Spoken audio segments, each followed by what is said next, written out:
Hi, Supermom. Alena here, your mommy tantrum specialist.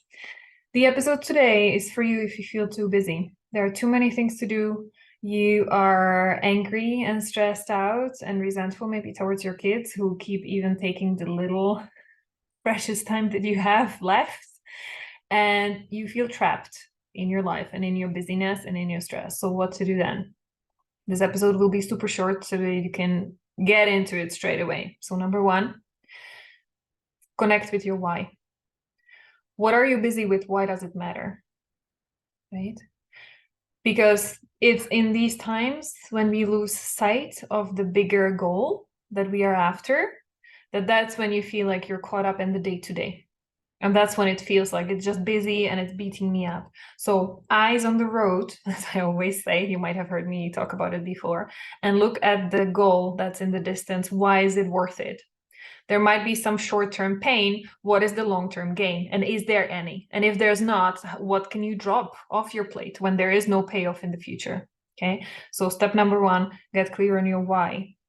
Step number two, look at the long-term cost as well.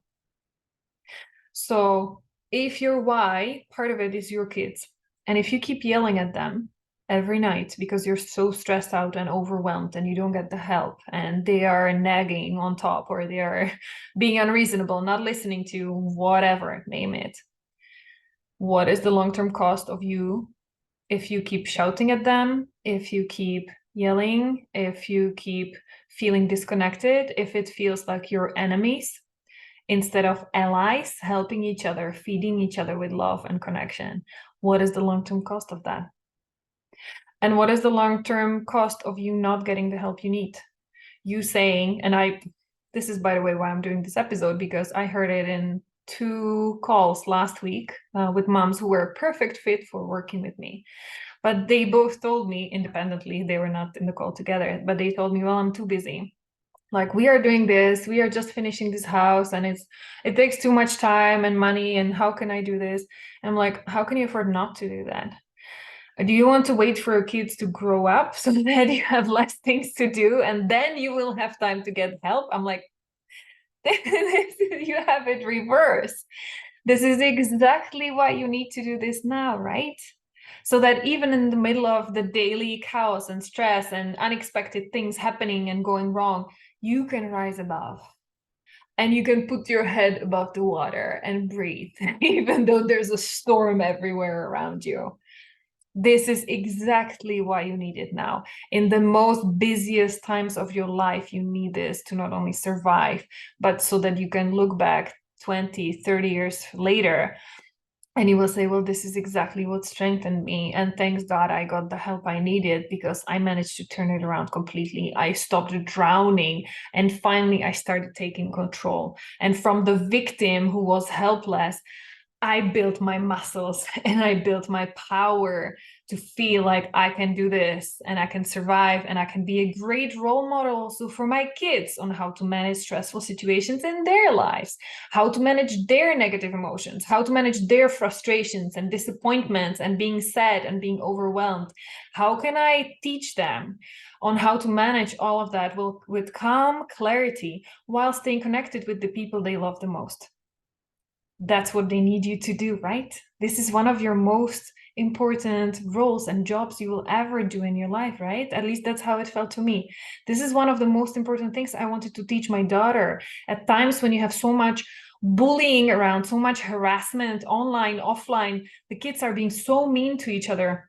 There are so many stresses that will come up for our kids one day. When they grow up, they will look for a job, they will need to pay their bills and feed their family. What is the best way to make sure your kids will go through those difficulties feeling empowered, feeling like they have the tools and they have the capability to stay focused on what's the most important and keep going with love and connection, right? Isn't that what you would love for them? So why don't you want it for you too? How else do you think they're going to learn it?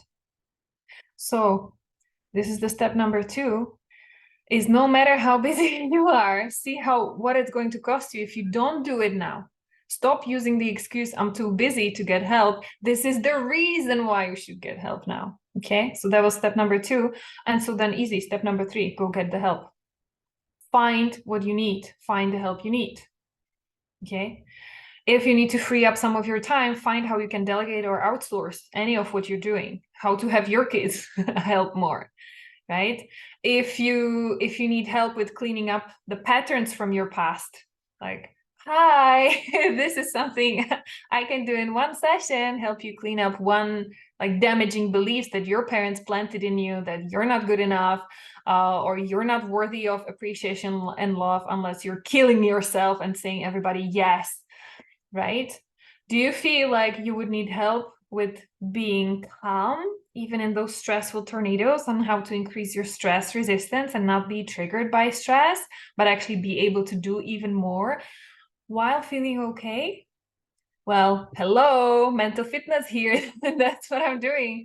But if you feel like, okay, I don't know who you are, lady, I need to find out more, go find out more, or find other people who resonate more with you. That's okay with me. I just want to like shake you a little bit. Go get the help you need. Don't wait. Don't sit around and use the excuse, I'm too busy, because the right time never comes. You will never feel ready. And the sooner you start, the better you will feel. Like you will thank yourself for starting now, right? So this was my quick episode for you today. If you're feeling too busy to get help, and if you feel like you're burning out and you keep yelling at your kids and you feel so guilty, but you're just like, I don't have the time to do anything. Well, step number one, what's your why? Why do you do it? What's the long-term picture for you? The most important reason why you're doing the things you are doing. And the things that don't have any positive outcome for you in the future, well, how can you drop them? How can you stop wasting your time? Second, having the longer view also, what it's costing you to not do it now. And three, just look for the help you need and get it. There's no better time. You will never be more ready than now. Okay. I wish this was hopeful. Comment, send me an email, let me know how it's going for you. And if you feel like you're ready to get my help, then reach out anywhere. You have all my email address and social links everywhere. So just reach out ready, and I'm going to come back to you to check if we would be a good fit for working together, if I can help. Take care, Supermom, and go build that time for you. Bye.